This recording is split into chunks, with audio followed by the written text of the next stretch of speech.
Okay, good afternoon, everybody, and welcome to the broadcast. I am having some technical difficulties, but I'll see if we can manage to get it underway. It looks like no idea whatsoever how this is going to go. I'm testing basically newly compiled software, so we'll give it a go. See if we get a decent broadcast or not.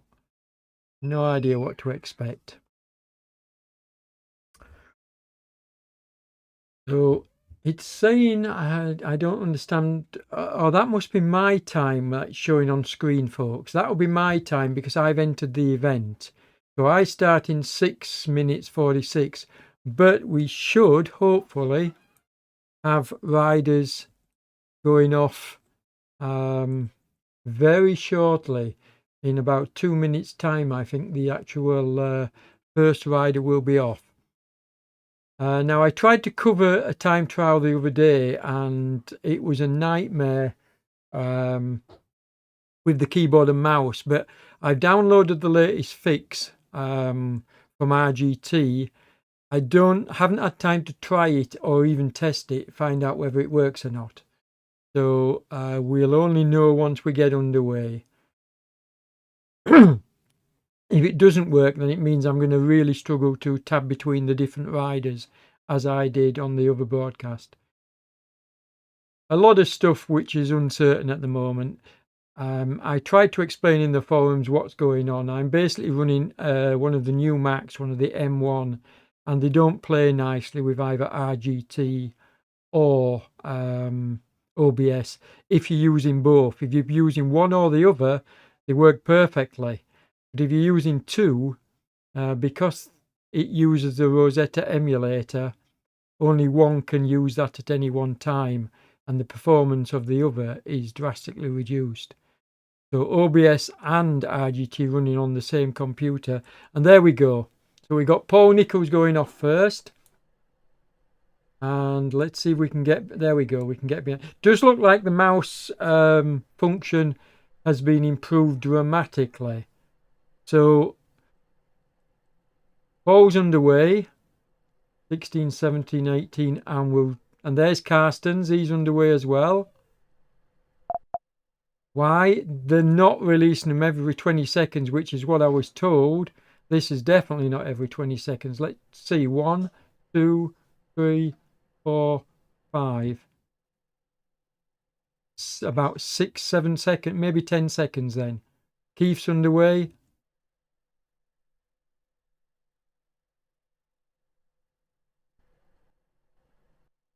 There's Keith, and there's Graham underway.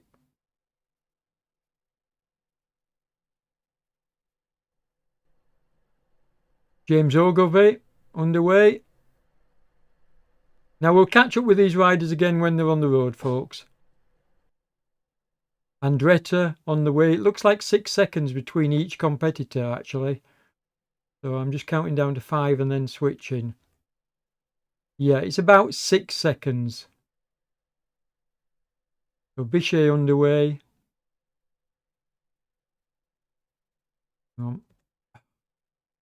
Waitress underway. How do we? Yeah, again, I'm having difficulty with the keyboard, which is standard feature from it. Wagstaff underway.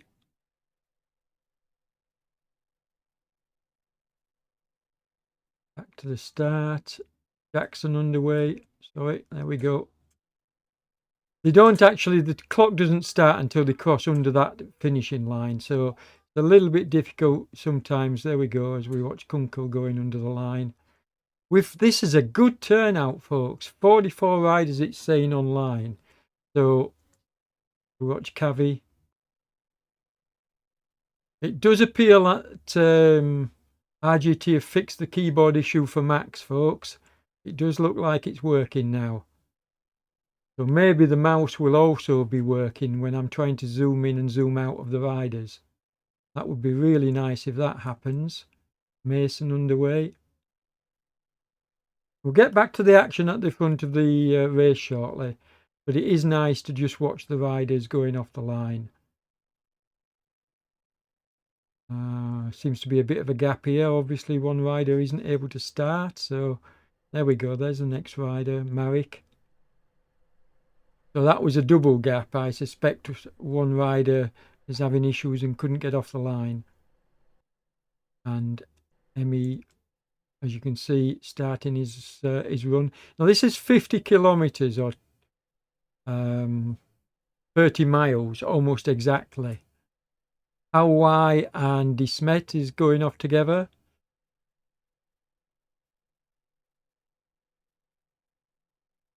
And Doug going off.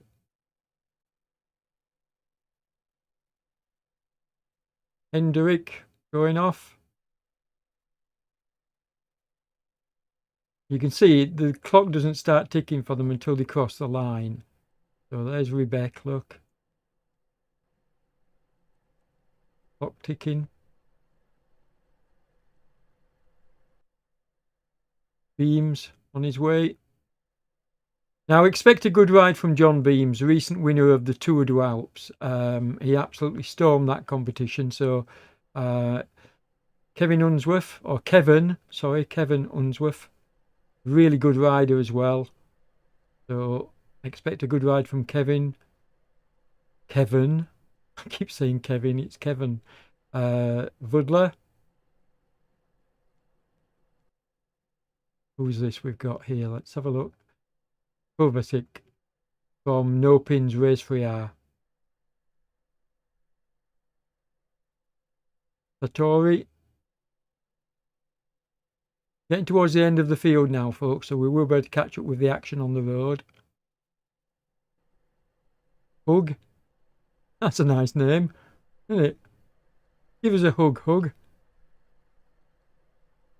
Oh, you shouldn't make fun. Gennen. The German. Off he goes. You really should be warmed up by the time you hit that line. Poniatowski, another strong rider from Moon Riders. Expect a good ride from this fella. De Jong, another regular on my broadcasts. Out of the Netherlands. Me. There I am. Now, obviously, I'm not taking part in, I'm only 1 kilos. This is a bot, so I'm not taking part in the race. As we watch Rowbottom. Oh, Doug Hart's in here as well. That's nice to see. Come on, let's.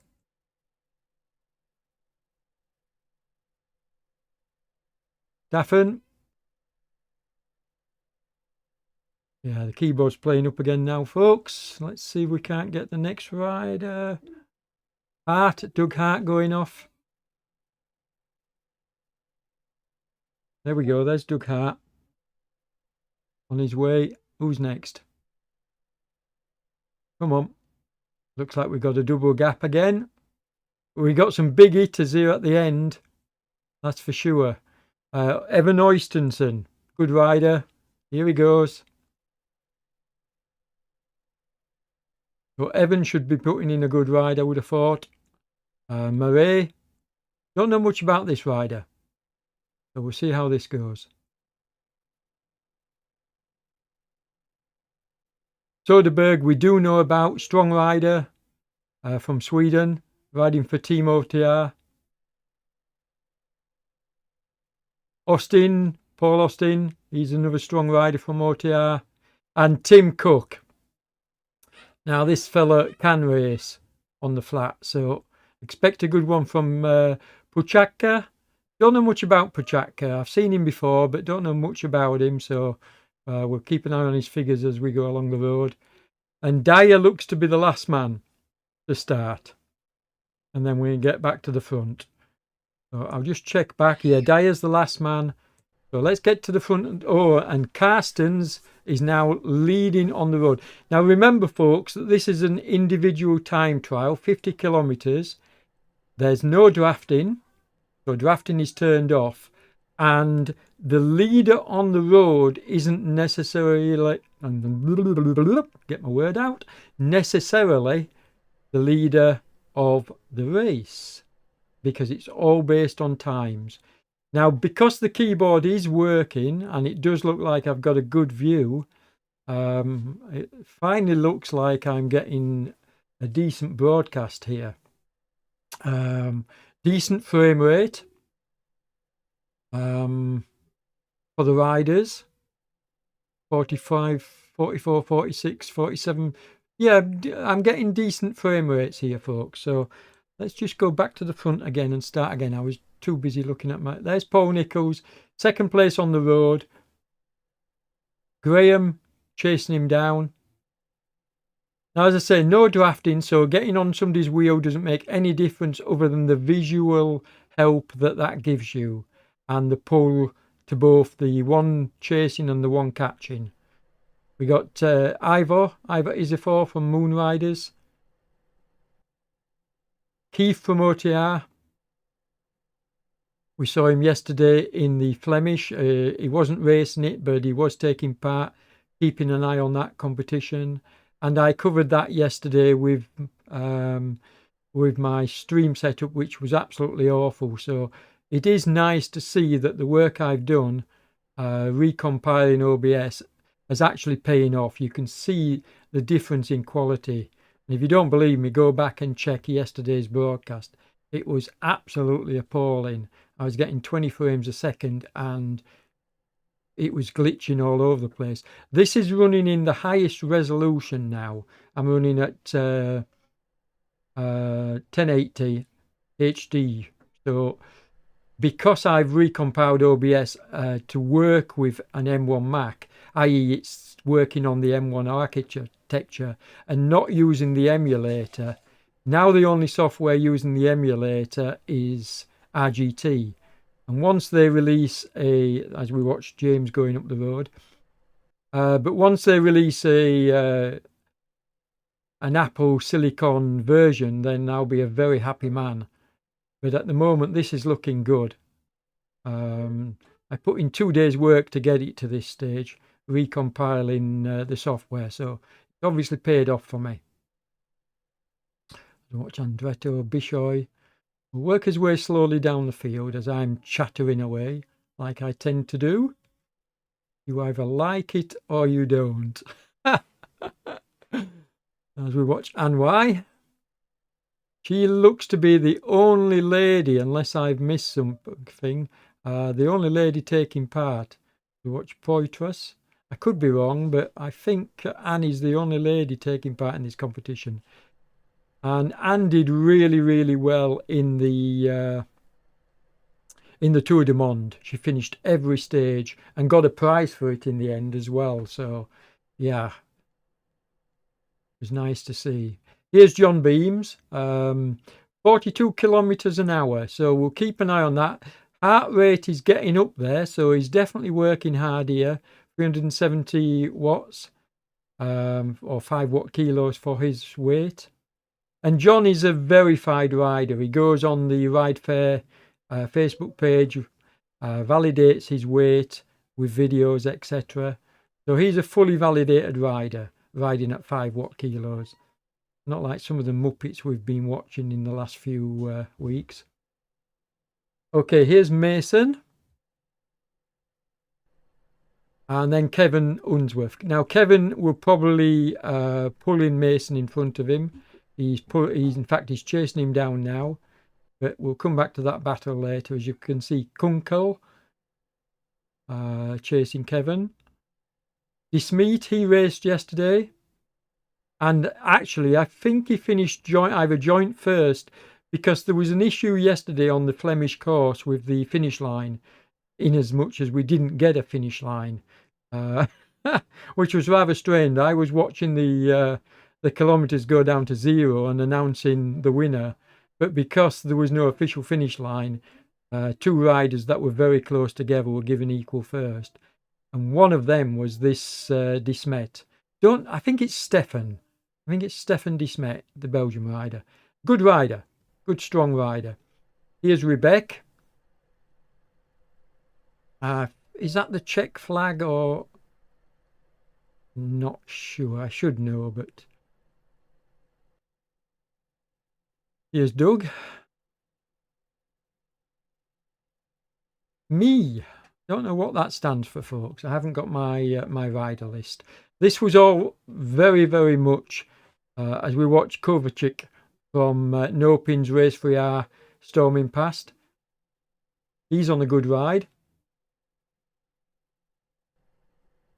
And this is the other Y. This is how Y. So we have both of them in the race. But there's Gennon going past him. Storming past, actually. Gennon's doing a good pace, 40 kilometres an hour. So he's going to be up there time-wise towards the end. We watch Vudler as well, being distanced by Gennon because he's doing 3 kilometres less. Hug.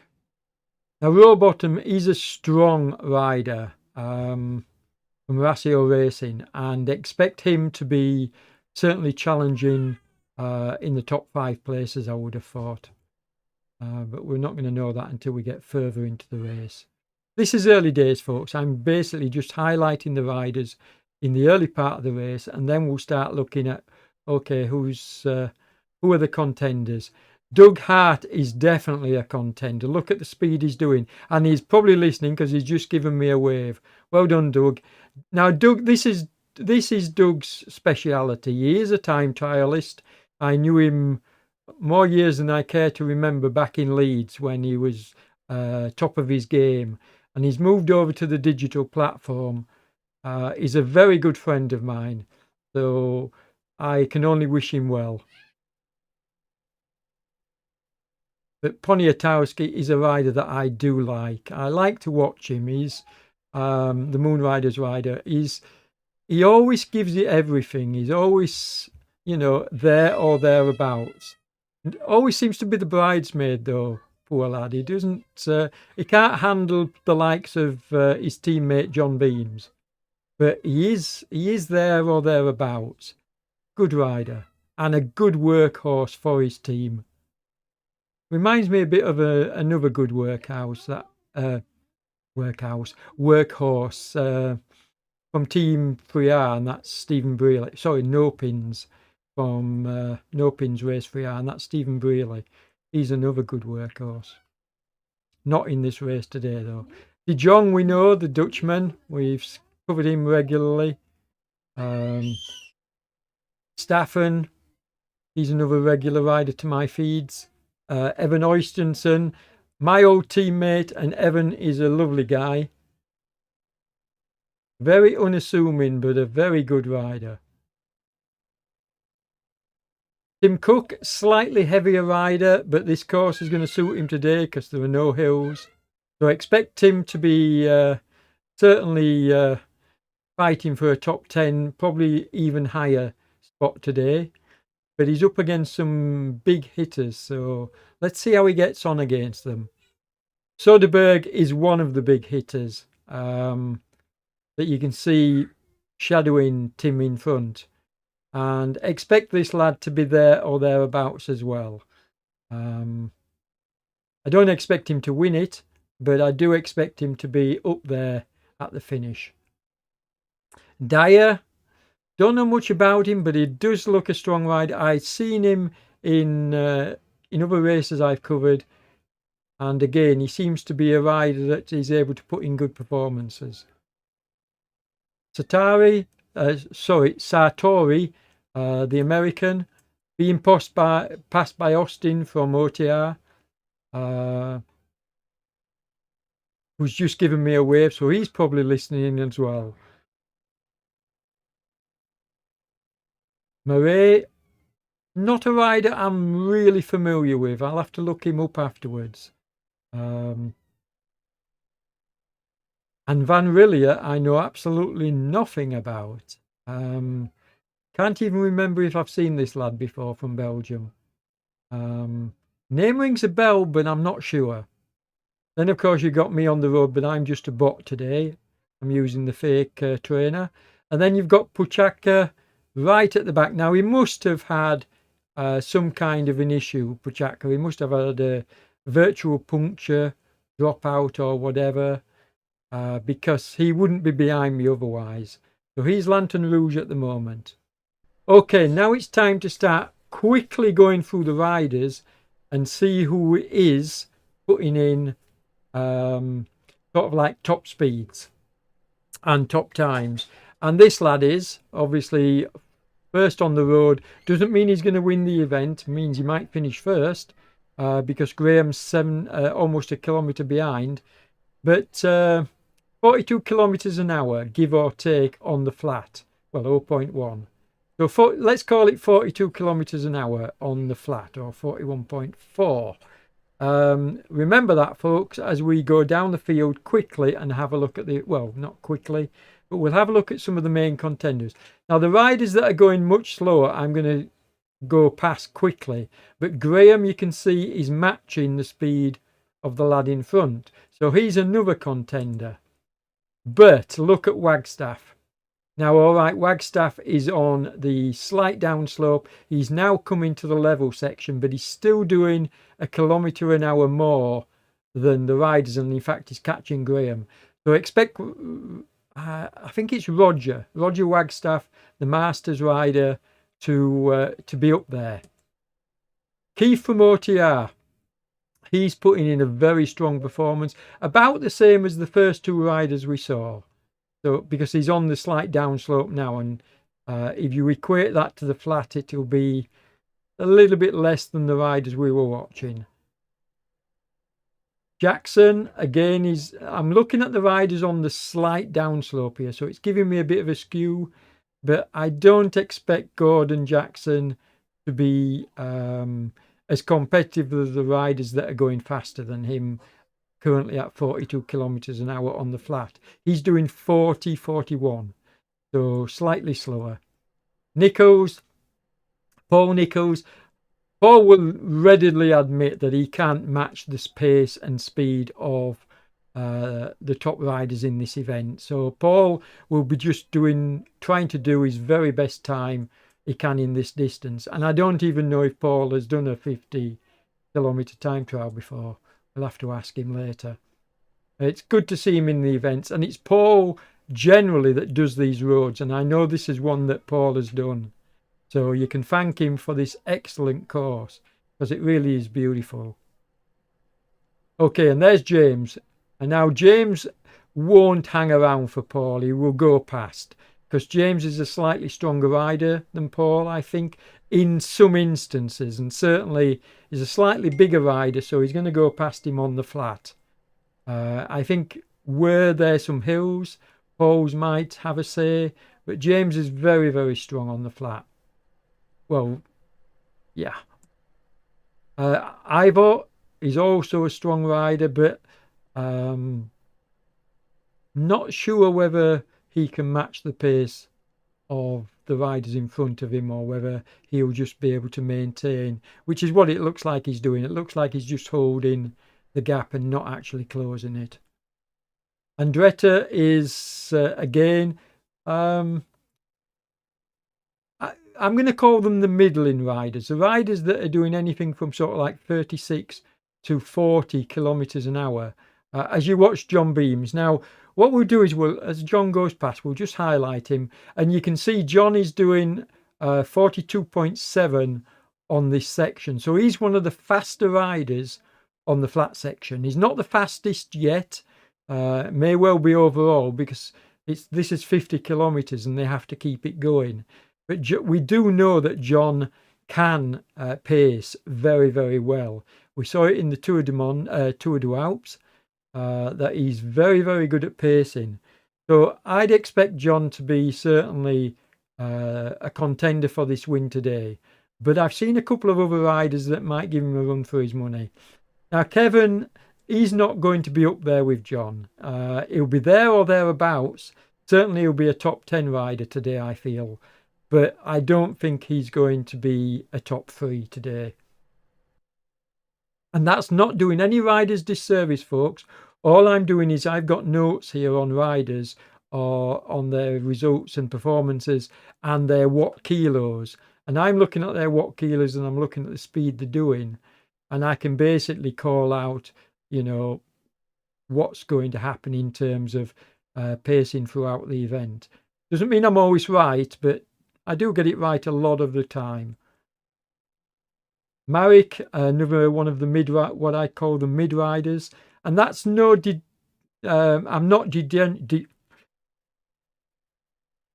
putting the riders down. Let's put it that way. When I say that, when I call them a mid rider, I'm just being honest and saying they're not in for the win.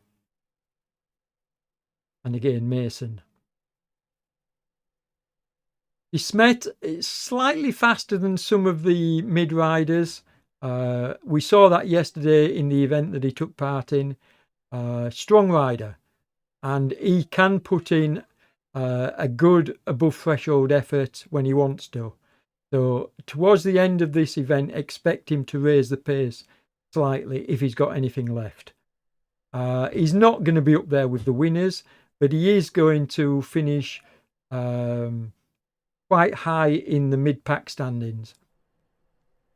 Rebecca, don't really know much about him, but looking at his pace, not really a contender, although he's going uphill at the moment. No, he's on the flat now. 37 on the flat, that's not enough to pull him up the rankings significantly. Whereas Kovacic from No Pins Race 3R, he is doing a nice pace here. He's on the 0.1% slope and doing 40 kilometers an hour, give or take. So that's not a winning pace, but it's certainly going to put him in the top 10. Poitras, no, not even going to compete in the middling section, I'm afraid. And the same goes for Carrie. Doug Hart, who we're going to highlight now. You can see Doug. Now, Doug is on for a potential win here. I don't say he's going to win it yet. I'll make that call later in the race. But Doug can pace. He knows what this is all about, and he was a long distance time trialist as well. Good at the distances. So I'd expect Doug to get the pacing right. He will certainly have something left at the end, and that's going to be key. So I think, yeah, I think Doug's going to be in with a shout here of the finish at the finish. Again, and he's going to be a mid-pack rider, a good mid-pack rider. Having said that, he's doing 39 kilometers an hour, so he's going to be a good mid-pack rider. Cavi, less so. And don't forget, folks, I'm not knocking any of the riders here, just giving a honest assessment as to positioning on the road and how they're likely to finish. That could all change, but this is just my experience after covering literally dozens, if not hundreds, of races. Now, Rowbottom from Rasio, 40 kilometers an hour on the slight downslope. That's not going to get him a top 3 place today. So although he's a strong rider, I don't expect Rowbottom, unless he can lift this pace, and it doesn't look like he will be able to lift it enough towards the end of the race. I don't see him finishing in a top 3 place, but he's a very strong rider. We know that, so that could change. Kunkel was going to finish fairly well down the rankings with the pace at the moment. Poniatowski, now he's going to be up in the top places, probably top 10, but definitely not fighting for a top 3 today. Hug, mid-pack. Tim Cook, fighting for one of the top places. I don't think he's going to be fast enough to make a top 3, but he's definitely a top 10er and probably high up in the top 10 as well. Because we do know that Tim absolutely buries himself towards the end of events. I've seen it time and time again, and with him being my ex-teammate, we've been in events together, and Tim, I like his ethic, his work ethic, because he does give it absolutely everything. And if you ever want a good teammate, this is the lad to have. Dyer,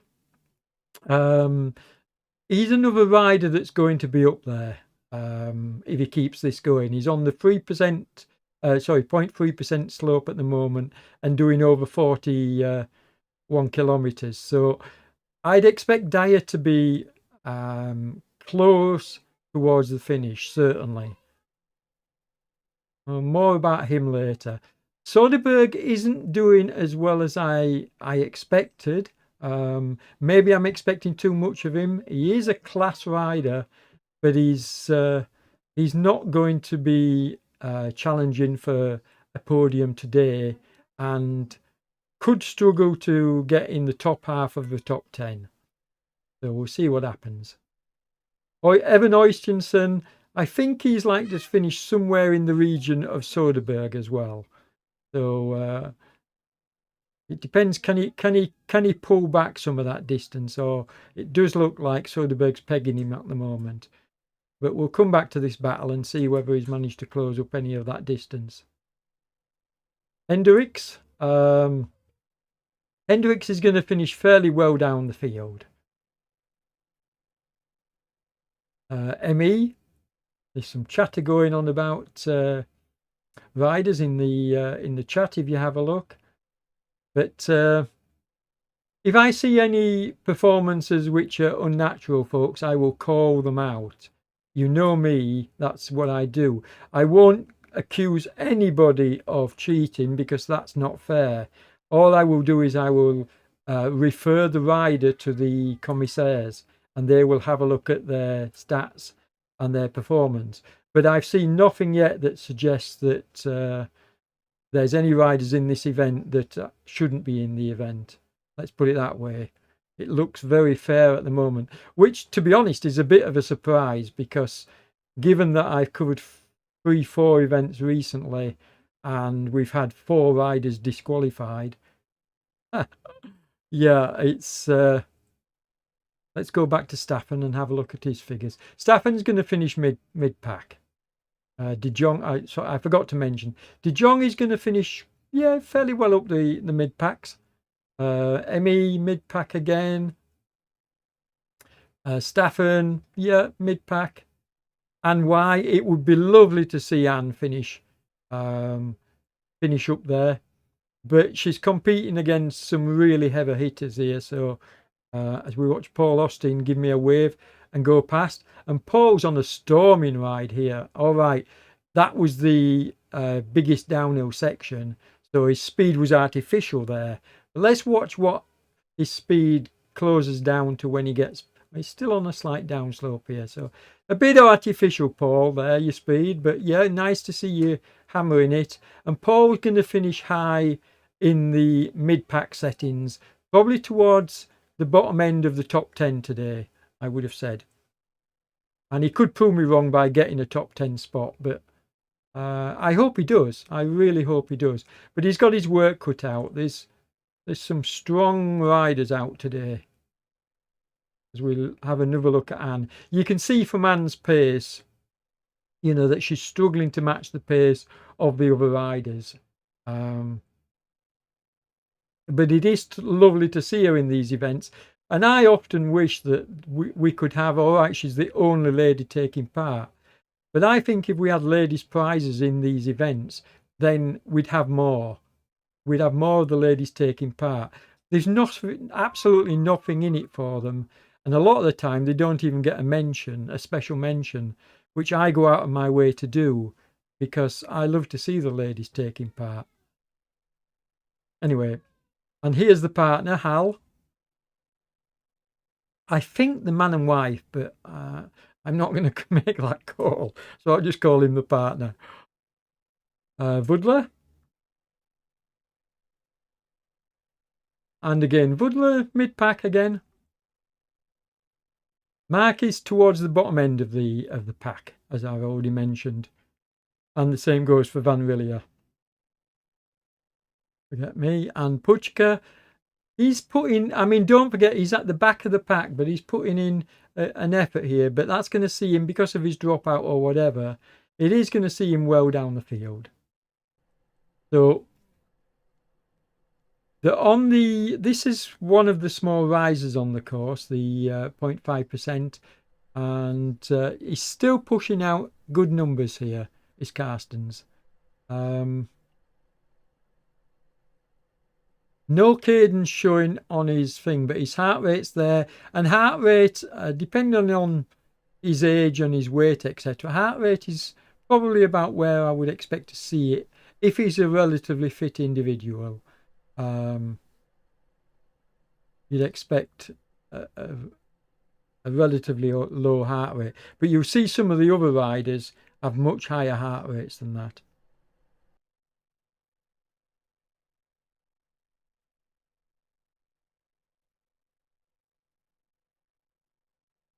So Wagstaff, the 0.9%. I didn't realise it went so. Of course, yes, there are. I'm getting confused here. There are some risers on the route. Just looking at the bottom of the screen there, there's even a slight couple of shades of orange. They've got to go up. So yeah, there's going to be a few risers, but nothing that's going to worry any of these riders, to be honest. 0.9% is of 1% is just absolutely nothing. You don't even feel it. You're just biggering it. John Beam's look is coming towards the front head of the party, and of all the riders I've seen, John is the one that's putting out the most watt kilos. Now that doesn't mean he's necessarily going the fastest, because John is a big guy. If you've watched the videos of him live in his pain cave, you'll see just how big he is. So watt kilos doesn't tell the full story. It doesn't mean he's going to be one of the fastest riders, but he's about the same. I think he's about the same height as Doug Hart, and we'll tab down to Doug shortly, because I'm quite sure he's also scything his way through the field. But expect John to be there or thereabouts. I'm not going to call the winner yet. There's Gordon Jackson from OTR being caught and passed by Keith. Now, Keith is a very strong competitor, but by the sort of pace being done at the moment, he's not going to be competing for a top 3 today. Whereas this man, it definitely is. So I'm trying to find the ones that I think Kevin is putting in a good ride here, but I've already mentioned, don't expect him to be up there in the top 3 today. There's my teammate Paul Nichols, the course creator. Don't know anything at all about this Kovacic. I think it might even be the first time I've seen him. So I'm going to reserve judgment on this lad. He's putting out some good 3.7. He's putting out some good wattage. He looks smooth, got a nice cadence, nice high heart rate. So this is a genuine effort, as you can see. I like the look of this fella, and I think he's going to put in a good ride. Marek, yeah, Marek, by his own admission, is simply riding for the best possible time, which is going to be mid-pack. But this is one of the riders you need to watch, folks. This is the specialist, the time trial specialist. I think John is a bit of a specialist as well in time trials, but Doug definitely is. This is his background. This is his forte. And to be honest, I expect him to absolutely shine in this event. And for me, there are 2 possible winners today. And this is one of them. So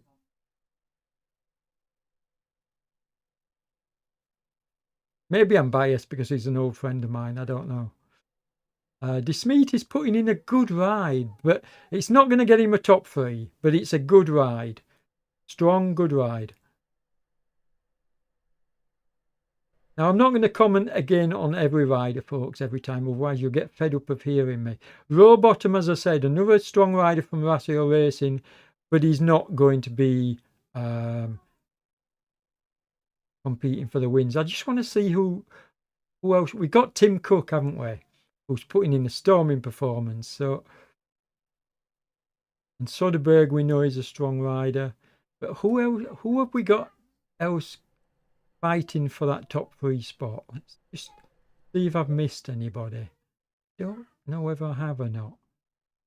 I'm just quickly tabbing through the field because I want to see whether I've actually missed anybody. Vudler's on the downhill section, putting in a heck of a ride here, but you can't take that speed, folks, on this downhill section as anything to judge by. You really have to wait until that clock goes back to 0.0, and then you can sort of, and it has to be at that point. Yeah, okay, so you can see even the lightweights like and why we're doing 40 odd kilometers on that downhill section. Okay, so don't know whether we can. I don't think Carstens is going to be a top 3. Would prove me wrong. He's doing a very good ride and he's going into threshold. So could well be. But Wagstaff is looking strong. He's on the slight upslope here, doing a good pace. So Wagstaff is looking definitely strong.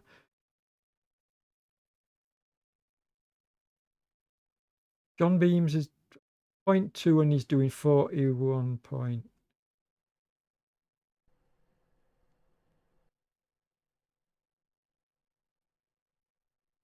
Doug's on the downhill section. I need to catch him on the same section of road and find out.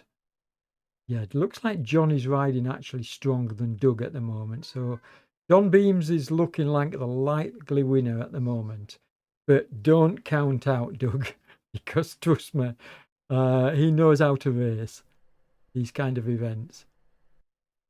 This is fascinating actually. There's a lot of riders vying for that 3rd spot.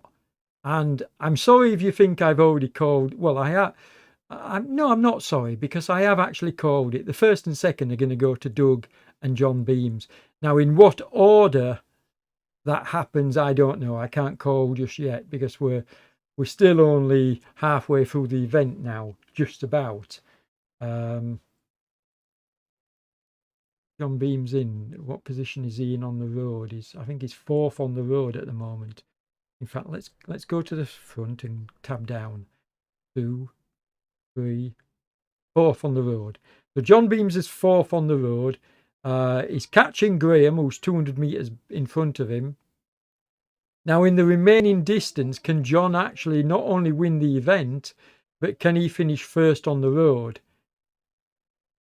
That will be a very interesting statistic if he does. And I think there's every possibility he can do it. Although Carstens, just go back to Carstens at the front, is putting in above above threshold effort to try and pull something out here. Wagstaff's 366 meters behind him and closing very slowly, as you can see, but he is closing. I like Wagstaff. He looks strong. In fact, let's take a better look at him as we watch. And you can see Carsten's heart rate has raised a couple of beats because he's pushing it. I'd expect it to go much higher than this if he really has to push, the South African. So I think he's probably towards the top end of his comfort zone, but he's not into the red. So his heart rate hasn't risen the kind of level I would have expected yet. Wagstaff is obviously pacing himself, but he looks nice. Got a nice cadence going, got a nice heart rate. I assume he'll have something in reserve. He's not gone into the red, so he's not pushing threshold. And I think he'll catch Carstens. And then we've got Graham, who is holding off behind. Now, he's pegging the distance with Graham. If you look at the figures, it's 550 and it's changing 1 meter more, 1 meter less. So Graham and Wagstaff are basically, although they're not doing the same watt kilos, one of them's doing 3.4, one of them's doing 3.1, they are basically riding at almost identical speeds, these two, Wagstaff and Graham. So, because the distance between them is hardly changing. If anything, Wagstaff is just slightly edging ahead now. He's raised his pace slightly. But John Beams is now only, well, there you go. There's the catch. So he's now 2nd on the road but he's absolutely flying on this uphill section, 1.8% slope, and he's still pushing out big watts, 5 watt kilos. And don't forget, folks, you know, John is a verified rider, so I would sort of like raise an eyebrow if I saw riders maintaining that kind of power for a long period of time. John doesn't maintain it, but he does. He can ride comfortably at 5 watt kilos for a little while, and does so because he gives everything. And when we watched him on his webcam, on his pain camera, you could actually see the efforts he was putting in. So I just love to watch him. There are a few riders that I enjoy watching, and John is one of them. Graham is really trying to hold on though, but it's a tough ask. Keith, I don't see Keith pulling up the 500 meters to Graham in front. In fact, no, he's slowly, the gap's slowly going out. So as far as riding on the road goes, Keith isn't going to close up on the road. Gordon Jackson, and this is on the, don't go too much by the speed now, folks, because they're all, these riders I'm showing you are now on the 2% give or take section of the course. So of course they're going to be going slower. James is very good on rolling terrain. We've seen that in many of the races. So, and in fact his pace is very impressive given that he's on the slope.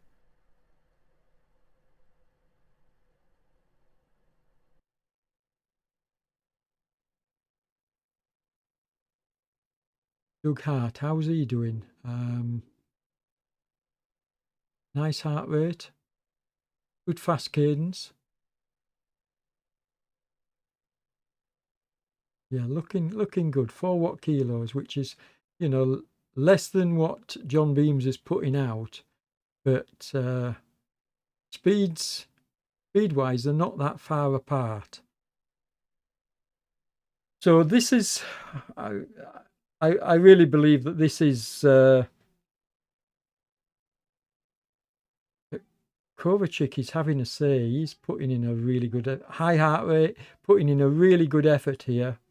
I suspect Kovacic is much younger than Doug Hart, purely and simply by the heart rate, by the higher heart rate, and got a cadence of about 80 going, which is nice for this kind of distance, 50 kilometer time trials. I played around a lot during my racing career with cadence, from being a grinder to being a spinner, and I always found I went better when I was grinding, about 60 to 70 RPM cadence wise. Kovacic does look strong though towards this latter half of the race, and could well have something to say about the top. I think I'm going to call Kovacic as potentially rider number 3, so the 3rd place. But he could well be riding faster than Doug if he keeps this pace going. And he's putting out more watts as well, about the same watts as Doug. So definitely looking good. Let's have a look at the riders further down the field.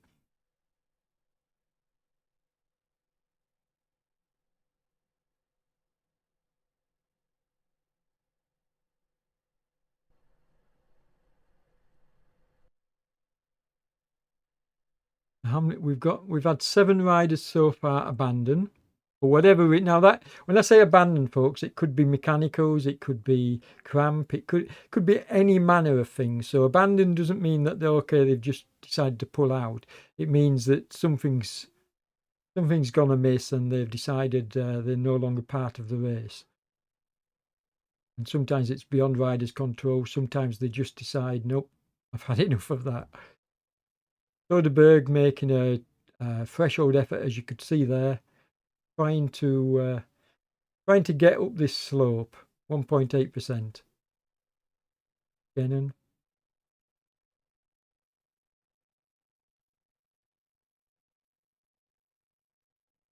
Now, those of you that watched the feed yesterday and the day before, the events, all right, the footage was very poor in terms of the quality, whereas this is brilliant. I'm loving this. I've gone from like 20 frames per second to 50 now within RGT running on the highest settings, whereas I was getting 20 running on the lowest settings. So recompiling the OBS has definitely solved one of the issues I had. Still not got everything I want, but this is good. But if you watch the feeds, you would see that I was really struggling with the terrain and moving the camera because of the keyboard and mouse problems I was having. They seem to have fixed that in the hotfix RGT, so big shout out, well done. I mean, let's just see now. If I move the mouse, yeah, the movement is instantaneous, which it was about a 5 to 10 second delay, which meant trying to highlight the riders was a nightmare on the more, shall we say, tree-lined courses. This is a good course that Paul Nichols has chosen, because this is the more open one. I'm really glad he didn't choose the European one, the one where you get the rain and the cobbles, because that's tree lined on both sides. There are no open spaces, and it's a nightmare to try and cover a time trial on, because you're constantly having to flick the camera around. At least with this terrain, you can see, yes, we're getting obscured by trees occasionally, but you can see that we're able to watch the riders because the trees don't last for very long. So mostly we're watching the riders. The trees are there, look. Now you can't do this on the other skin. And the Leuven skin that I raced in yesterday, covered yesterday, was even worse because of the buildings. So I couldn't, because of the lag in the mouse and keyboard, and particularly the mouse, every time I tried to swing the camera around, I'd get on the riders and then they'd go around a bend and you'd be obscured by buildings. This is absolutely perfect what RGT have done with this hotfix for Mac. Now, don't forget, RGT doesn't run natively on M1 Macs. It runs on Macs and it runs well on Macs. But on M1 Macs, it uses an emulator called Rosetta, as does OBS, until I recompiled OBS to run natively on the M1 architecture. And that's why you're seeing this improvement, because basically this is now OBS running on the architecture that supports it, rather than architecture through an emulator, rather than running the software through an emulator. So that's why we're seeing this huge jump in performance, because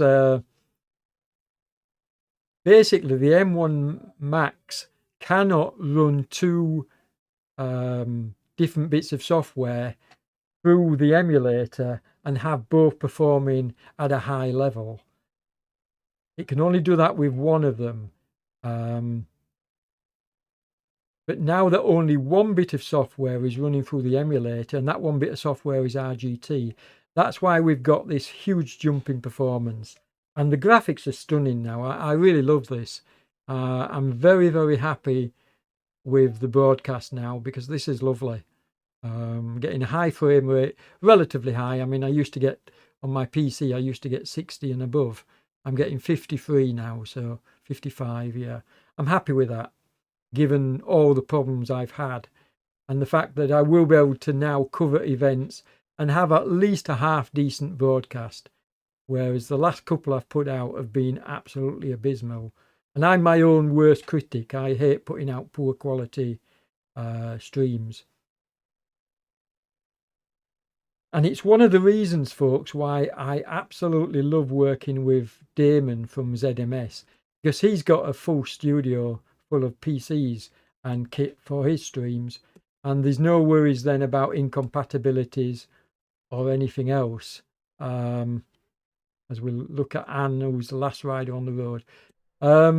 Wagstaff is still in front. Wagstaff is in front now, having taken over from Carstens. We did say this was going to happen. I did say, and also I do believe John Beams will take over the lead of this race within the next few kilometres. But for the moment, Wagstaff is looking very strong. The Masters rider is really looking well, and he's putting in some good efforts here, some good speed, some good efforts. A nice heart rate, keeping it under control, not allowing it to go too high. For a Masters, 162 is about right for this length of event. He's got 15 kilometres left. So this is a good effort from Wagstaff. Carstens, still a good ride from Carstens. It must be a little bit perturbed that he's being passed by riders further down the field. So that's certainly going to knock him off any of the top spots. And just look at the difference in speed. John Beams is absolutely flying. 4.7 watt kilos, flying along, high heart rate, so he is working hard. You know, not just that he's going fastest, he's probably putting in as much effort, if not more, than anybody. So yeah, well done, John. Fantastic effort. And Graham's putting in a good ride as well. My teammate Keith. And Keith is one of the best Masters racers on the platform, you know. He's up there in the Masters races, certainly. As is this fella, James. Another Masters. And Kevin. The age is no barrier to these fellas. It's nice to see. The older you get, the more experience you get. And you can hang out with the big boys. Gordon Jackson from Team OTR again. And here's Doug. Now Doug looks to he's on the upslope. I want to see what his pace is like when we get him over this rise. But he's going to be there or thereabouts. I mean, look, his pace is rising now as he's coming into the downhill section. But is it rising enough to overtake Kovacic? They're both doing more or less. In fact, there's Kovacic behind him. And is Kovacic catching Doug Hart? Let's have a look. No, Doug's pegging him. So he's not actually catching Doug. Doug's holding him off. But they're doing very, very similar. And let's look at the stats. So Kovacic's 171, 170. Doug Hart, 153 at the moment. But he's just finished the downhill section. So that's going to rise. Well, and you can see as I speak, his heart rate is rising now that he's back on, look, 154. So his heart rate's rising again, Doug, after this section. But this is a younger rider. There's no two ways about it. It's the only thing that explains the difference in heart rate, because they're both doing similar kind of wattage, these two riders, and both doing very, very similar speeds. Look, nothing in it between these two. So this is going to be an interesting battle. But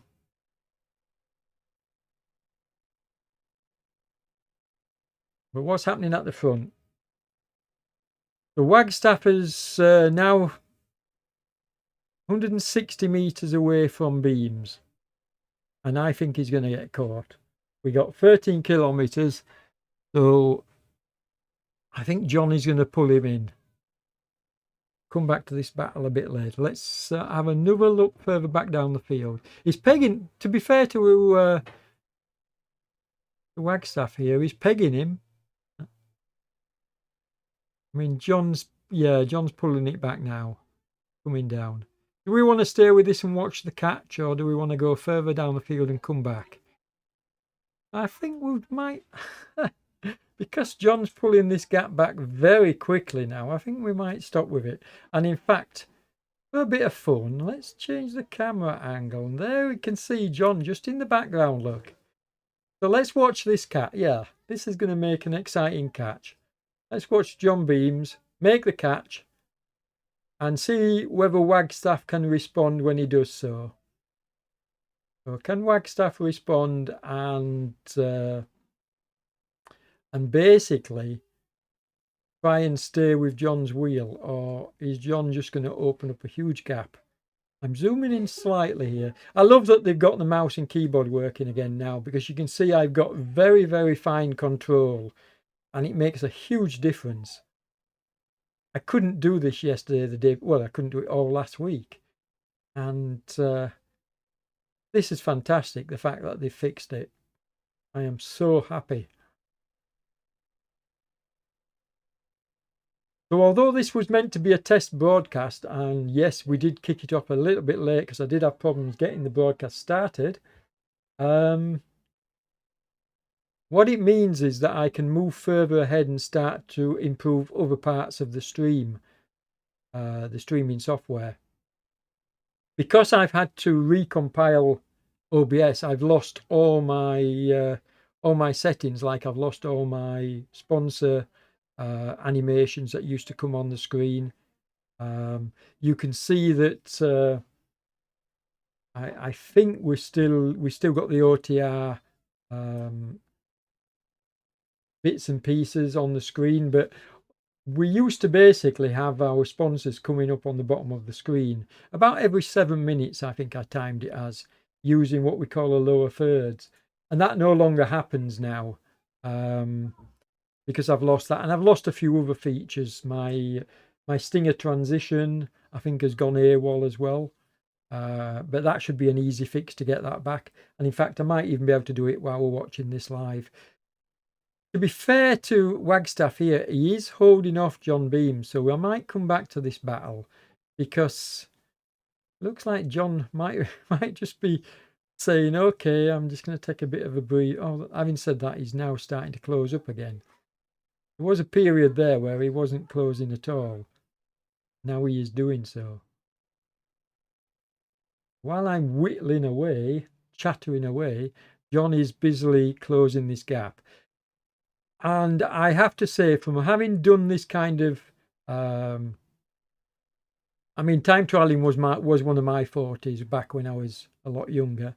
And I do know for a fact that once you get the rider in front of you in sight, that's it. You're like a fox and a hare, or the hare and the hound. You're absolutely motivated to close the gap as quick as you can, sometimes to the detriment of your performance, because you can end up going well into the red. John's not doing that. He's not going into the red, but he is putting in high wattage here to close this gap. And that's exactly what he's doing. So he's going to come around this bend. It's going to be about 40 meters. What's not helping him is the slope is constantly changing. So Wagstaff is constantly sort of like pulling out a bit of a gap on the downslope. Then John is pulling it back slightly. I feel if it was just a flat course, John would have pulled him in by now. Let's switch around again. See whether we can. Here we go. We can watch the catch. Look. So there we go. And then once John comes past and into the lead, we'll get back further down the field and have a look what's happening. But, this has been a fascinating battle, because Wagstaff has really pulled it out here. As we're just passing the hour mark, folks, with 9 kilometers to go. So I'd say about a 1 hour 15, maybe 1 hour 15 event would be. You think? Give or take. And here we go. Here's the catch.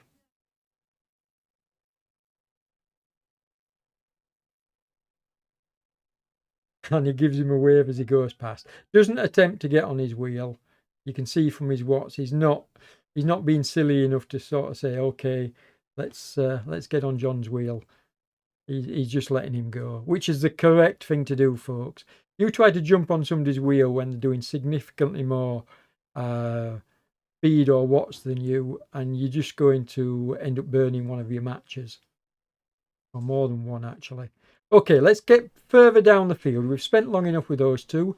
Now Carstens has been distance, and even Wagstaff is pulling out a gap on Carstens. The gap's opening, so he's not likely to close it, even though he's working harder than Wagstaff. Carstens is not going to. I'm saying Carstens. I don't know whether that's his name or his team. I'm using Carstens, but if that's the name of your team, I apologise, sir. But you can see him going into the red there, trying to maintain his pace. But he's being chased by Graham. And Graham is actually pulling back the distance. All right, it's 826 metres, but it is coming down very slowly. So Graham could well end up taking over third spot on the road. Now that doesn't mean third spot in the event. It just means third spot on the road. We watch Keith, who's currently in fourth spot on the road. And Keith's a reasonable distance in front of Kevin, 140 metres, and he's not in any danger of losing that at the moment. But there's 10 kilometres still left to ride, so Kevin could close that gap. But you can see James Ogilvie as well is very keen to try and get on terms. Now, there's no drafting in this event, so if two riders were to ride together, it makes absolutely no difference other than the moral boost that gives you. So if James was able to join Kevin and work together, they could perhaps catch Keith. But that would be a tactic I don't think James would be happy with. So no, I don't see that happening. Doug Hart, I don't know what to make of this ride by Doug. It's very hard to judge. I still think he's on for second place. I was hoping he'd be challenging for the first place, and he might be. It's very hard to judge because Doug is further back in the field, and I can't compare like for like. I can't compare Doug's performance on the same kind of slopes as John's on because they're on different parts of the course and different profiles. But just looking at Doug's performance, they're very close. These two there's not going to be much in this, folks. John Beams was putting out much higher wattage, but it wasn't necessarily making him go any faster. So, yeah, this is going to be exciting as we get nearer to the end. Let's just check what we got left. John's got 7 left. We're just getting back to Doug. There we go. Doug, he's got 9.7. So 2.7 kilometres difference, which is a huge distance when you ride in this kind of event. Now, that distance is not time-wise, folks. In fact, let's have a... Yeah, I'm not actually using that metric, am I? Let's go back to the front. 1 hour 2:24. 1 hour. So Doug is currently leading. If these clocks are correct, and I believe they are, Doug is currently leading. Okay. No, of course I can't use that metric, can I? Because Doug is 2.7. No, forget what I've just said. I'm being an idiot. Of course, Doug's 2 kilometres further behind. So, no, I can't use... John is leading. My apologies. John is definitely leading the event. We look further down the field because these riders are obviously at different parts on the course, so you can't use the time because they have to cover the distance between the riders. I'm just very quickly flicking down towards the back end of the course so that we can have a quick look at see what's happening with the riders. I am concentrating now as we're getting towards the end of the race. I am concentrating towards the front end of the field because that's obviously where the biggest excitement is going to be. But we will get every rider coming into the finish. And and we will get every time coming into the finish. Now what you need to do as the rider crosses the line, you need to look over to the top right hand corner of the screen. You can see Bishoy at the moment is 1:06, 21, 22, 23, etc. And that's what you need to look at. So as I highlight the riders, you need to be looking at the time on the top right hand corner next to the slope, and that will give you the time of the rider. And I'll be basically waiting at the finish line, and we'll time the riders coming over the finish line one at a time or two at a time if they're close together, which we always get. It's always a bit of a free-for-all with the riders further down the field. So you're going to get every rider coming into the finish, folks, and be able to see every rider's time.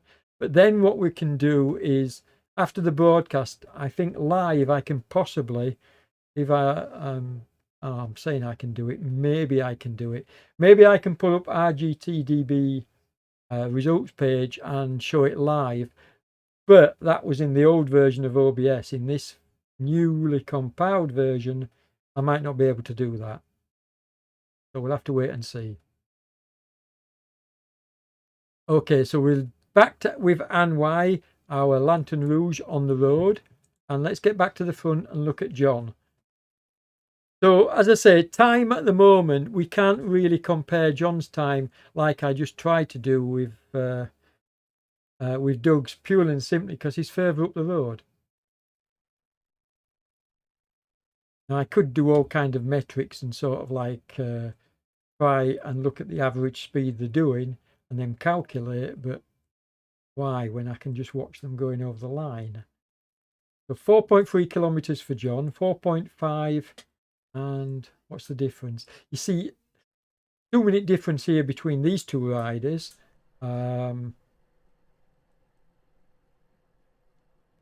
is not in it. 108 is Graham. 109 is Keith.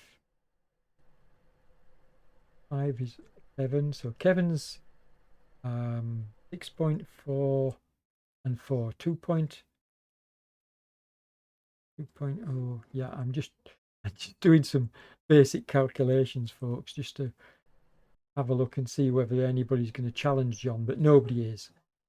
John's got this event now. Doug is the only one. What's Doug got left to do? 6.7. 7 kilometers, 104.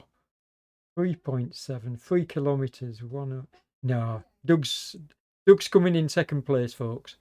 So I have got it right. Now, the only question is, I called John Beams as the winner, Doug as second. Have I got third place right? Well, let's have a look further down the field and see where my third place rider is and see how he's doing. This is my third place rider. He's 106. Doug's 104. This could be... I do believe that this fella's going to get third place. But there could be a couple of other riders close to him. He's putting in an above threshold effort here, as you can see on the downslope. So definitely not hanging about. But yeah, I do feel that this guy is going to get third place. Dyer is having said that, 6.1. No, Dyer's going to get third place. How could I have missed that? Dyer's going to get third place. If this is anything to go by. 2.5 minutes, a bit less than 2.5 minutes with 0.1 kilometers. So Dyer is absolutely storming on this latter half of the course. And I'm sorry I haven't given him as much recognition as he deserves, because he's absolutely blazing this downhill. Now, I don't know whether he's a bigger rider, but he is absolutely blazing this downhill. Going into threshold as well. So looking really strong and really good. And in fact, let's swing the camera around, folks, because he's going to catch Kovacic. Now, I thought Kovacic was an odds-on favourite for the third place, but he's definitely not, because Dyer's going to catch him before the finish. In fact, he's going to catch him very, very shortly. Zoom in and watch this battle. Then we'll go back to the front and check on John Beams. So there you go. Dyer's and Dyer's got at least 2 minutes now on Kovacic. So yeah, this is third place rider, folks. Now I don't know what team he rides for. He's in the what kilo yellow jersey. Let's just zoom in and have another look at it. Viva France. Is it the what kilo? WKG, I think. Is it? Yeah. Yeah, WKG jersey. I think that's what it is. So yeah, I don't know what team he rides for, and it doesn't say on his moniker as well, his name. So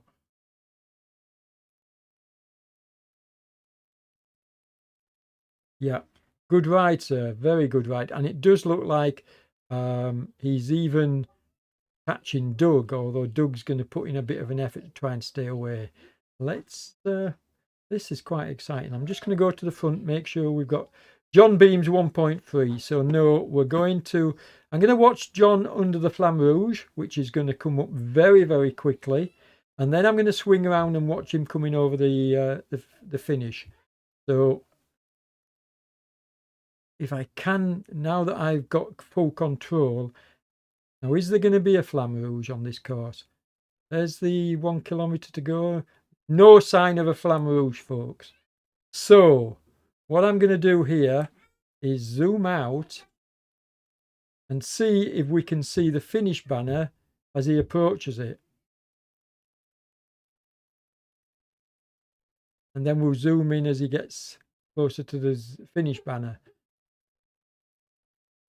So basically, I'm zooming out here. We should see the banner sides of the road long before he gets there. Well, say long, a few meters before he gets there. And then we should be able to watch him crossing the line. The 110, I'm way out with my prediction. I said about a 115, isn't I? It's 111 at the moment. So he's going to, this is going to be a 1 hour, 11 minute and some seconds ride, which is phenomenal. Didn't expect him to finish this quickly. So here we go, 200 and odd meters, getting very close to the finish now. 200. Countdown for you. 100. And there's the finish. There's the finish line, folks. There. And 1:11:39. Okay, now, and the reason why I've done it this way, folks, is I can now zoom in. Come on. Or rather, zoom out. So 1:11:39. And this is a 1:14. 1:14:15. Next rider on the road. Carsten's 1:15. So this is the best way of doing it, folks, watching them coming over the line from the line's point of view. It means I'm not going to miss any of the riders, hopefully. The 1:11:39 is winning at the moment. We watch Carsten's coming over. I'm really glad the keyboard is working because I'm able to switch riders now, which is really, really helpful. And it's working because I'm using the page down key to basically get to the next rider on the road once one has finished, or the home button, should I say, and it's working, whereas it wasn't previously. So well done, RGT, again for fixing it. Yeah, you've still to come in, Doug. Don't give up just yet. You're fighting for second place, mate.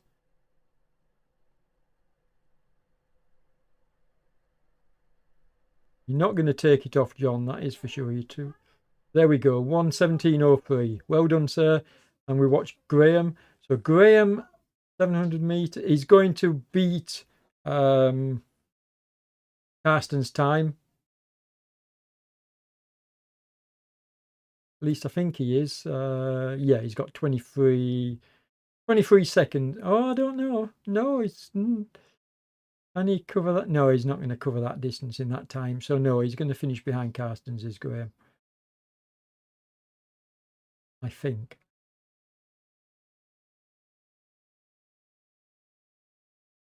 This has been a good event to cover, though, because in terms of testing the software, it's been perfect. Because what I wanted to see fixed was the mouse and keyboard, as well as obviously the frame rate. And the frame rate's good enough. I'm happy with this. The action looks smooth. It doesn't look jerky like it was. So I'm extremely happy, folks, after being right in the doldrums and really demoralised. Okay, here we go. 1:17:34. Keith. Now, Keith's going to be up there. Sorry, not Keith. Kevin Unsworth is going to be up there. 1:14, look. So 300 meters to go. Yeah, this is a good ride by Kevin. But you can see just behind him, you've got Keith. That's why I said Keith, because Keith's name was showing initially. So I'm going to switch the view around here, folks, so that we can watch them from the side, because I don't want to miss Keith coming over the line as well. So I can do this. We can watch them both coming over the line. There's Kevin coming over first. And he gets a 1:15:08. And Keith, I don't know. I don't think it showed Keith's. Let's see if I can't. No, I didn't get Keith's time. Apologies. Guess they were too close together. So Dyer coming over next. You have to switch to the rider, and because they were so close together, I didn't switch in time. There's Dyer's time, 1:12:38. That's a good time. Ogilvy, 1:12:38. That's a fast time. 1:18 for James. Okay, 1:50. No, it can't. That can't have been right. That time, surely, can't have missed that. Kovacic with a 1:15. 1:15:45. This is impressive riding by some of these riders.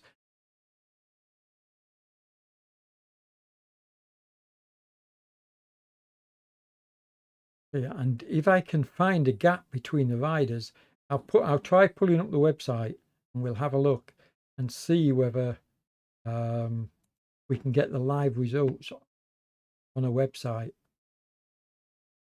Watching Rowbottom coming into the finish. So let's see whether we can get RGTDB website coming up. There we go. Yeah, we've got Dyer has got second place at the moment. So I said he was going to get third. He's definitely got second place. He's overtaken Doug.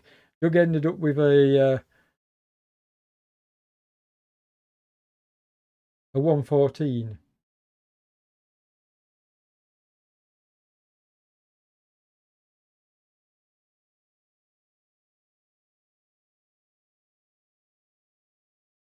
So first John Beam, second Bryce Dyer, who I completely missed. Yeah, what a ride.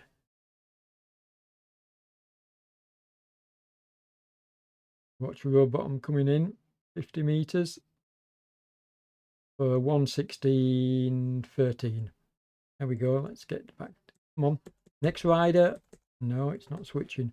Okay, come on. Come on, come on, come on, come on. Next rider. Yeah, there we go. Mr. Jackson. Oh, have we missed Tim? Yeah, we've missed Tim coming. Tim Cook. He must have been. Sorry, Tim. My apologies, lad. I do try to get everybody. 1:20:21 and Soderbergh 1:15. Might just make it in before 1:16. 100 meters. Yeah, may I do so? 10 seconds. Yeah, come on, come on, come on. And just make it under 1:16. Yes, just 15:58, 1:15:58. We watch. Is a 4 coming in? So I missed the odd rider at this at the line, folks, because I was looking at the website. But we got the majority of riders coming over the line. I hope you're happy with the footage. This was meant to be just a test event, but I've really gotten into it and enjoyed it. 22:26, 1:22:26. This looks like a 1:20 ride as well from Dismeet. So slowed down towards the end because he was riding faster pace than that earlier on in the race. Rebecca, and again 140 meters, so this is going to be a 1:20 as well.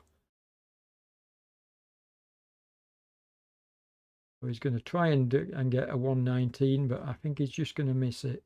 Oh, I don't know. No, he's got a 1:19. Well done, Rebecca. Paul Nichols. Now then, 100 meters to go. Yeah, he should be able to get the 1:23. Come on, Paul. Let's have a storming finish from you. There we go. Well done. Gannon.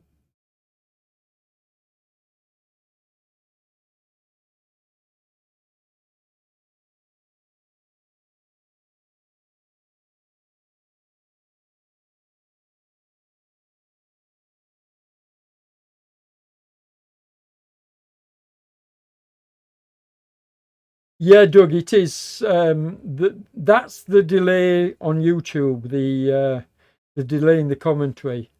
And whatever I do, I cannot sort of fix that.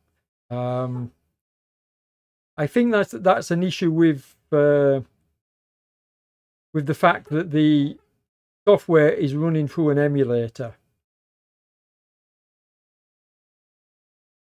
So if you look at the ZMS broadcast, we can get that down to, in fact, we've had it down to virtually nil in terms of the lag. But I've always had anything from 5 to 30 seconds. And I've tried different ways of seeing if I can solve it. And to be honest, that's the least of my problems, the lag in the broadcast. At least now I'm getting decent graphics, which is half the problem.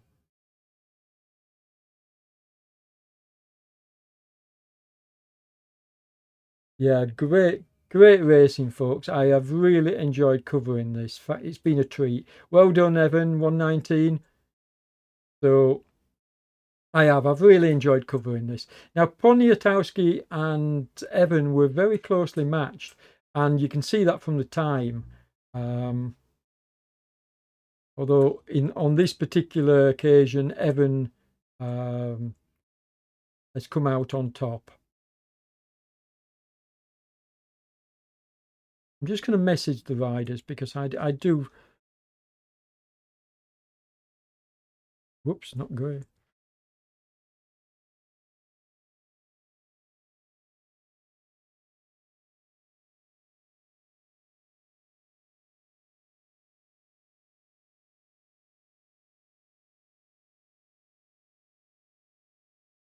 There we go. We watch Poniatowski, 600 meters to finish.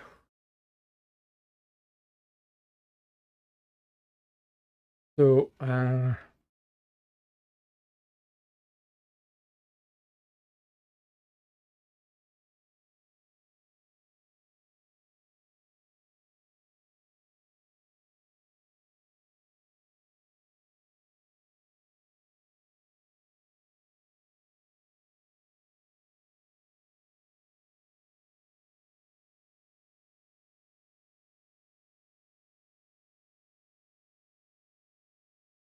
next time, yeah, okay, Doug. Yeah, you know what I mean. I mean, how old am I? And you've been around as long as I can remember. So yeah, it's great to see you actually on the platform.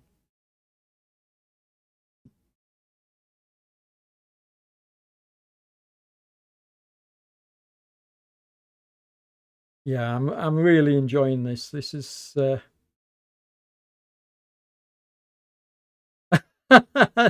As Bryce says, let's never do that again. Yeah. Don't forget, folks, please, if you are watching the live stream or you do catch it a bit later, please give me a like. I'm trying to encourage the channel statistics on YouTube, and if you're not a subscriber, consider subscribing as well. But definitely give me a like, because I put a lot of effort into this coverage and these races, and I've just spent 2 days.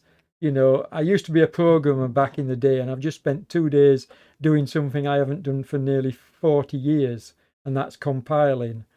So I compiled the software just so that we can have a stream today.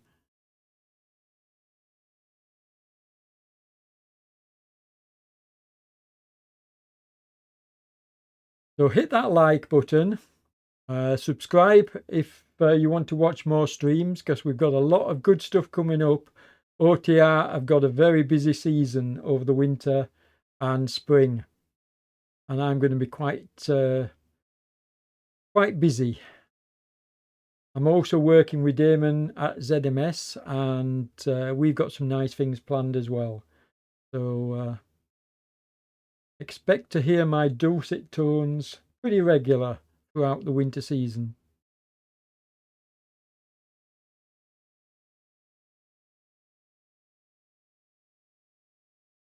Thanks, Tim. Great to see you still riding these kind of events, mate. Really enjoy seeing you doing so. There we go, as Vudler comes in. I'm getting towards the back end of the race now. Now you can see there's quite a big distance between some of these riders. But folks, I did promise, and I will keep that promise. I am going to stay with the action till every rider has come home. So I'll catch every rider coming over the line, or at least I'll do my best to get every rider. I know I've missed 1 or 2 when riders were close together, but I think I've only missed 2 or 3 have I missed? Yeah. So I'm going to get all these riders coming in. It's the least I can do if they can stick with the event and finish, and then we'll wrap up the broadcast, and I don't know what's next. Oh, I do know what's next. We've got the news program, and that'll be going out tomorrow lunchtime. So the OTR news desk with all the results of the week and the weekend. Yeah, and it'll be nice to announce the fact that I'm back streaming properly rather than the mess I was in. So this software is amazing, actually.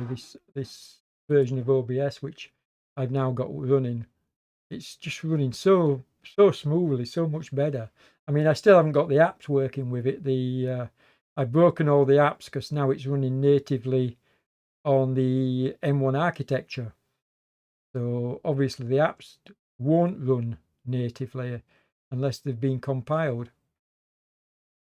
But it's running, and it's running nicely. I'm really pleased with this. Okay, let's see where the next rider is. Come on. Let's get to the next rider, De Jong, the Dutch rider.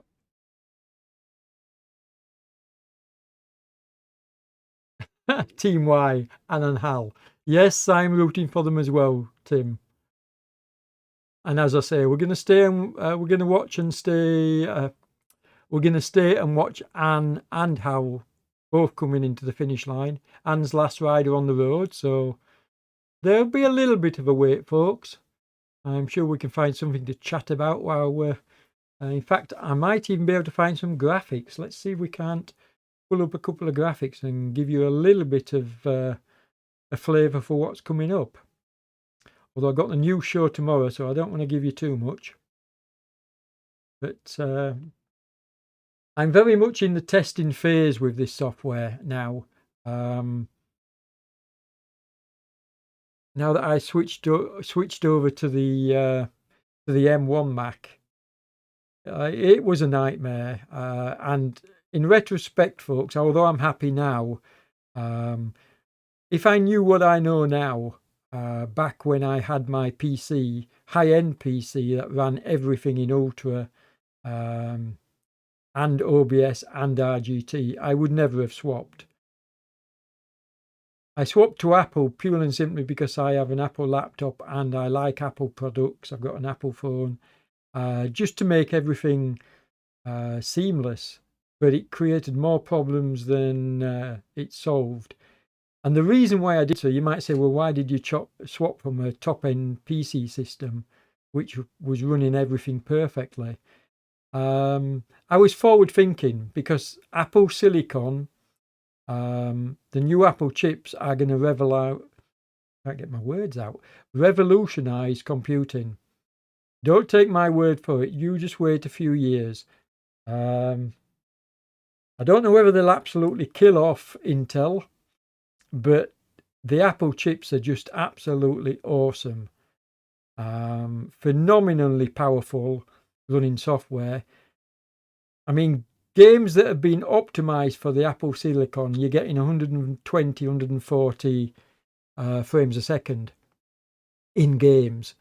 So nothing like we're getting here. And what you also have to remember is I'm running this stream with OBS, which is now being compiled. So OBS is now a natural program for the M1 Mac. RGT isn't. RGT is running through an emulator and it's using one single core of the processing power of the M1 Mac. Now the M1 Mac has 8 cores for CPU and 2 for graphics. So I'm only using one of the cores, and look at the quality I'm getting. Can you imagine if and when RGT do their own Apple Silicon version of RGT, how awesome it's going to be running on this software. It's going to be absolutely amazing. And I hope that will happen, and I hope it happens sooner rather than later. But RGT have got better things to do than worry about Derek Bucock and his broadcasts and sorting out the M1 Mac version. So I don't see it happening anytime soon. But when it does, it's going to be absolutely awesome because these processors are far and away more powerful than anything you've previously seen. And I can't believe I can have, seriously, and I've tested this, I've had 40 web browsers running YouTube videos open at the same time, and there's no lag. 40 YouTube videos all playing at the same time, absolutely no lag in any of them. It's unbelievable.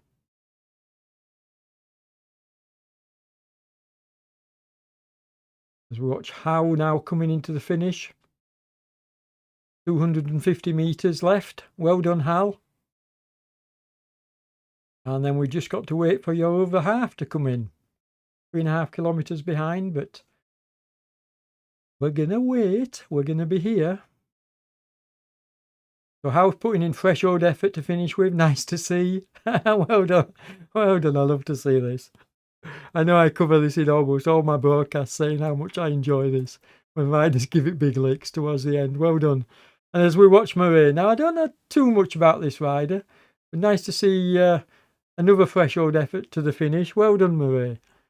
And here's Anne. Anne really came to my notice. I mean, in group rides, I've seen a lot of her, but she really came to my notice in the Tour du Alpes because she rode, not only did she ride every single stage, but it was the way that she rode it and the way that she attacked on the climbs, because she's only a small girl and small lady, sorry. And she just impressed so much. And she put in some good performance. I mean, she took, you know, some really good scalps. So, yeah, a lot of respect for this lady. Let's see if we can swing the camera around and get a better view of her. Zoom in a little bit. I do like the jersey she's wearing. That does look nice, doesn't it? There we go. And look how well they've got this mouse working now, folks. I touch the wheel and it moves, whereas it used to be 5-10 seconds, sometimes even longer. Murray is telling me that it's his first time at this distance. Well done then, sir, because this is a difficult distance to cover, trust me.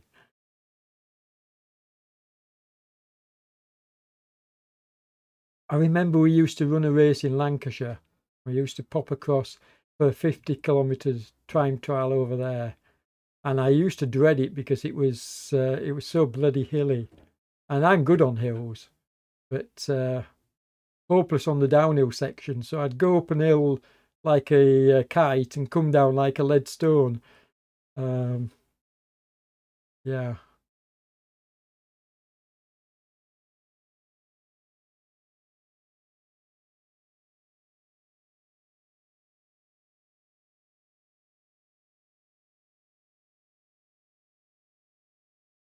So 2.3 kilometres left.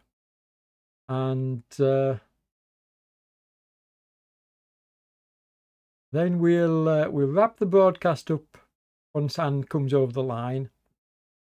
I don't think I'm gonna. I was thinking about pulling up a few pictures in this lot for you, showing you upcoming events, but I'm gonna leave that till tomorrow. And it's truth is, it's probably going to take me till tomorrow to sort stuff out anyway, for the news broadcast.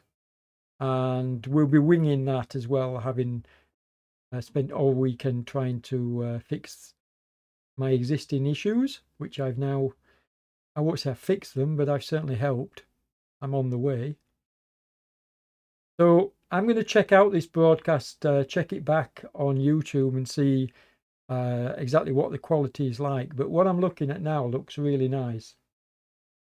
And I assume it's good enough. And then I can start doing other parts of the stream and getting stuff sorted out.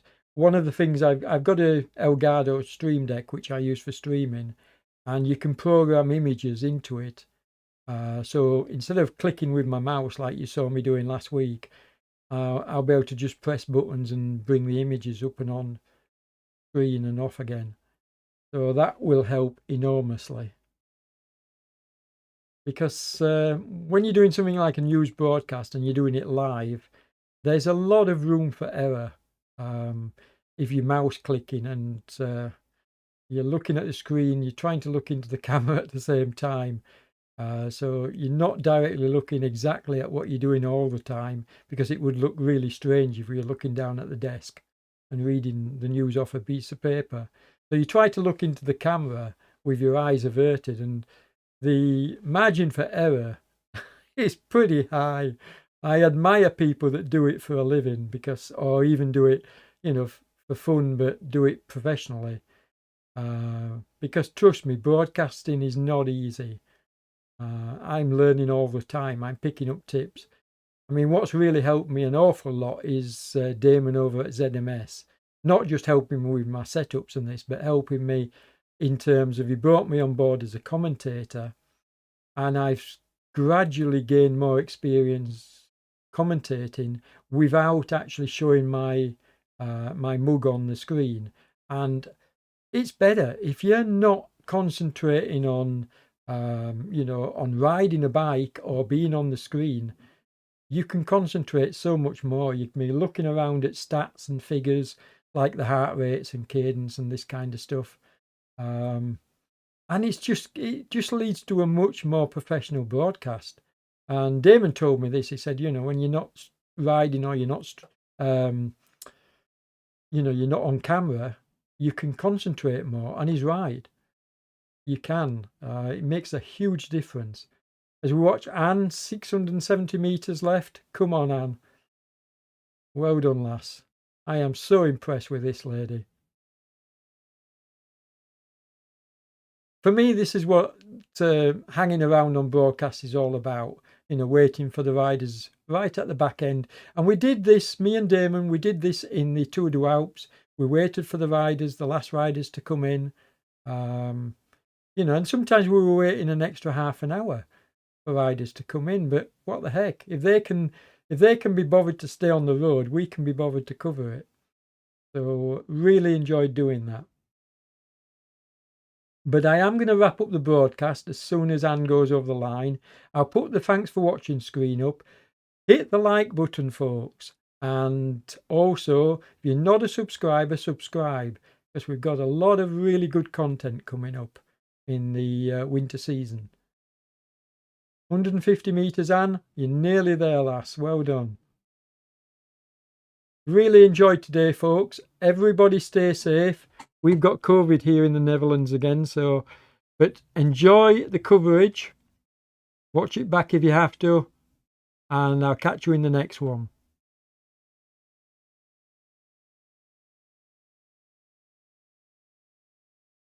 Now then, it looks like my transition is not working, so I'm going to have to do it manually. Here we go.